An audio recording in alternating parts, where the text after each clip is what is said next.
রমজান মাসে কোন গাছের ডাল দিয়ে মিসওয়াক করা উত্তম, কোন সময় মিসওয়াক করবেন এবং মিসওয়াক করলে কি কি উপকার হবে। আন আয়েশা রাদিয়াল্লাহু আনহা قالت قال رسول الله صلى الله عليه وسلم السواك مطهر للفم مرضاة للرب। হযরত আয়েশা রাদিয়াল্লাহু আনহা বর্ণনা করেন যে রাসূল সাল্লাল্লাহু আলাইহি ওয়াসাল্লাম ইরশাদ করেছেন, মিসওয়াক মানুষের মুখকে পবিত্র ও পরিচ্ছন্ন করে তোলে এবং আল্লাহ তাআলার সান্নিধ্য লাভের ওসিলা হয়ে দাঁড়ায়। মিসওয়াকের আহকাম। মিসওয়াক করা হলো গাছের ডাল ইত্যাদির মাধ্যমে দাঁত পরিষ্কার করা। মিসওয়াক করা মহানবী সাল্লাল্লাহু আলাইহি ওয়াসাল্লামের একটি গুরুত্বপূর্ণ সুন্নত। উযু ও নামাজের সময় মিসওয়াক করা সুন্নত, অন্যান্য সময় মিসওয়াক করা মুস্তাহাব বা পছন্দনীয়। মিসওয়াক করার ফায়দা ও উপকারিতা।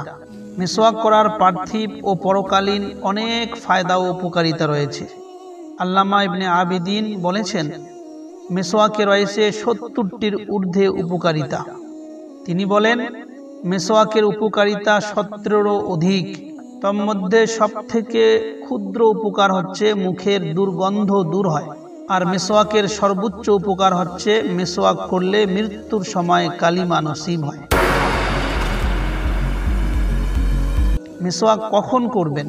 মিসওয়াক করার সময় হইল ৯টি। ৯ সময়ের মধ্যে মিসওয়াক করতে হয়। ১ নম্বর নামাজের সময় মিসওয়াক করতে হয়। ২ নম্বর কোরআন মাজিদ তিলাওয়াতের সময় মিসওয়াক করতে হয়। ৩ নম্বর উযু করার সময় মিসওয়াক করতে হয়। ৪ নম্বর ঘুম থেকে জাগ্রত হলে মিসওয়াক করতে হয়।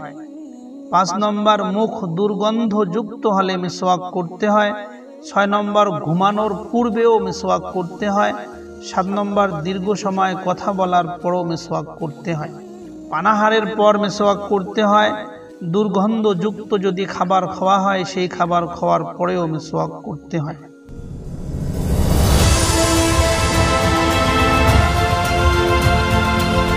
মিসওয়াকের গুরুত্ব ও মহত্ব। মিসওয়াক করা আল্লাহ তাআলার কাছে অত্যন্ত পছন্দনীয় কাজ। মহানবী সাল্লাল্লাহু আলাইহি ওয়াসাল্লাম থেকে মিসওয়াক প্রসঙ্গে ৪০টি হাদিস বর্ণিত রয়েছে। তিনি বলেছেন, যখনই জিবরাইল আলাইহিস সালাম আমার কাছে আসতেন তখনই আমাকে মিসওয়াকের নির্দেশ দিতেন। এতে আমি আশঙ্কা বোধ করলাম যে মিসওয়াক করে আমি আমার মুখের সম্মুখ যে দিকটা রয়েছে সেটা হয়তো ক্ষয় করে ফেলব। উম্মুল মুমিনিন আয়েশা রাদিয়াল্লাহু আনহা বলেন, মহানবী সাল্লাল্লাহু আলাইহি ওয়াসাল্লাম রাতে বা দিনে যখনই ঘুম থেকে উঠতেন তখনই উযু করার আগে মিসওয়াক করতেন। মিসওয়াক করা সুন্নত।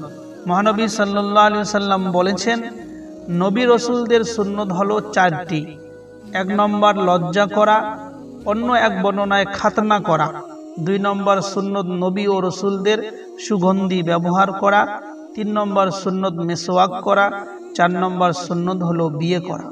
মহানবী সাল্লাল্লাহু আলাইহি ওয়াসাল্লাম আরো বলেছেন, মিসওয়াক হলো মুখ পরিষ্কার করার উপকরণ এবং আল্লাহর সন্তুষ্টি লাভের উপায়। রাসূল সাল্লাল্লাহু আলাইহি ওয়াসাল্লাম আরো বলেন, যদি আমি আমার উম্মতের উপর কষ্টকর মনে না করতাম তবে অবশ্যই তাদের ইশার নামাজ বিলম্ব করার এবং প্রত্যেক নামাজের আগে মিসওয়াক করার আদেশ করতাম।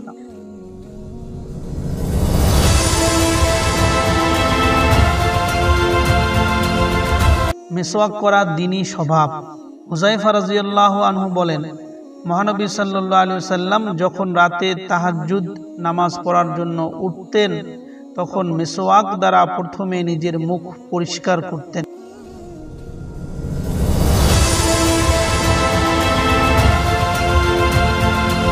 রাসূল সাল্লাল্লাহু আলাইহি ওয়াসাল্লাম বলেছেন, 10টি কাজ দ্বীনি স্বভাবের অন্তর্গত। ১ নম্বর হলো গোঁফ খাটো করা। ২ নম্বর দাড়িকে লম্বা করা। ৩ নম্বর মিসওয়াক করা। ৪ নম্বর পানি দ্বারা নাক পরিষ্কার করা। ৫ নম্বর নখ কাটা। ৬ নম্বর আঙ্গুল খেলাল করা। ৭ নম্বর বগলের চুল উকুড়ে ফেলা। ৮ নম্বর গুপ্ত স্থানের চুল কেটে ফেলা। ৯ নম্বর পানি দ্বারা ইস্তেঞ্জা করা এবং 10 নম্বর কুলি করা। এগুলো হলো দ্বীনি স্বভাবের অন্তর্গত কাজ।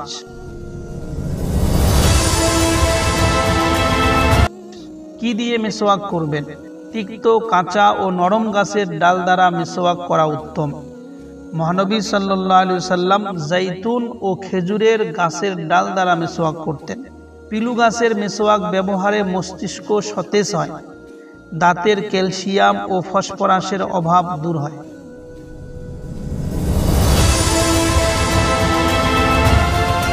মেসওয়াক কেমন হওয়া উচিত? মেসওয়াক নিজ হাতের আঙ্গুলের মতো মোটা এবং এক বিগত পরিমাণ লম্বা হওয়া উচিত। এতে মেসওয়াক করতে সুবিধা হয়। মেসওয়াক করার পদ্ধতি। মেসওয়াক করার সুন্নত পদ্ধতি হলো মুখের ডান দিক থেকে শুরু করা এবং উপর থেকে নিচে মেসওয়াক করা, আড়াআড়িভাবে না করা। মাড়ির ভিতর ও বাইরে জিহ্বার গোড়া পর্যন্ত মেসওয়াক করা। মেসওয়াক ধরার সময় ডান হাতের কনিষ্ঠ আঙ্গুলি মেসওয়াকের নিচে থাকবে, মধ্যমা ও তর্জনী আঙ্গুলি উপরে থাকবে এবং বৃদ্ধাঙ্গুলি মেসওয়াকের নিচে থাকবে। মেসওয়াকের পার্থিব উপকারিতা। হযরত আলী রাদিয়াল্লাহু আনহু বলেছেন, মেসওয়াক করার ফলে মস্তিষ্ক সজীব হয়। 2 নম্বর উপকার, মেসওয়াক করলে দাঁত জীবাণুমুক্ত হয়। মেসওয়াকের 3 নম্বর উপকার, দাঁতের ক্যালসিয়াম পূরণ হয়। মেসওয়াকের 4 নম্বর উপকার, দারিদ্র্য দূর হয় এবং পরিবারে সচ্ছলতা আসে। মেসওয়াক করার 5 নম্বর উপকার, পাকস্থলী রোগ মুক্ত হয়। 6 নম্বর উপকার, শারীরিক শক্তি বৃদ্ধি পায়। 7 নম্বর উপকার, মনে প্রফুল্লতা আসে। 8 নম্বর উপকার, স্মৃতিশক্তি বৃদ্ধি পায়। 9 নম্বর উপকার, হৃদয় পরিচ্ছন্ন হয়। 10 নম্বর উপকার, চেহারায় সৌন্দর্য বৃদ্ধি পায়। 11 নম্বর মেসওয়াকের উপকার, দাঁতের মাড়ি শক্ত হয়।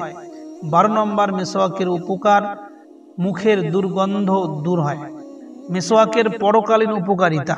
মেসওয়াক করার 1 নম্বর পরকালীন উপকারিতা হইল, ফারিস্তারা মেসওয়াককারীর সঙ্গে মুসাফাহা করেন। 2 নম্বর উপকার, আরশ বহনকারী ফারিস্তারা মেসওয়াককারী ব্যক্তির জন্য ইস্তেগফার করেন। 3 নম্বর উপকার, বিজলির মতো পুলসিরাত পার হবে মেসওয়াককারী ব্যক্তি। 4 নম্বর উপকার, আমলনামা ডান হাতে পাবে। 5 নম্বর উপকার, ইবাদতে আনন্দ পাবে। 6 নম্বর উপকার, মৃত্যুর সময় কালিমা নসিব হবে। 7 নম্বর, জান্নাতের দরজা খুলে দেওয়া হবে তার জন্য। 8 নম্বর উপকার, দোজখের দরজা বন্ধ করে দেওয়া হবে তার জন্য। 9 নম্বর উপকার, গুনাহ মুক্ত হয়ে মৃত্যুবরণ করবে। 10 নম্বর উপকার, আল্লাহ তাআলা তার প্রতি সন্তুষ্ট হবেন। 11 নম্বর উপকার, সুন্নত পালন করার সওয়াব প্রাপ্ত হবে। 12 নম্বর উপকার, ইবাদতে 70 গুণ সওয়াব পাওয়া যাবে। আল্লাহ তাআলা আমাদের সুন্নত তরিকা অনুযায়ী মেসওয়াক করে ইহকালীন ও পরকালীন ফায়দা হাসিল করার তৌফিক দান করুন।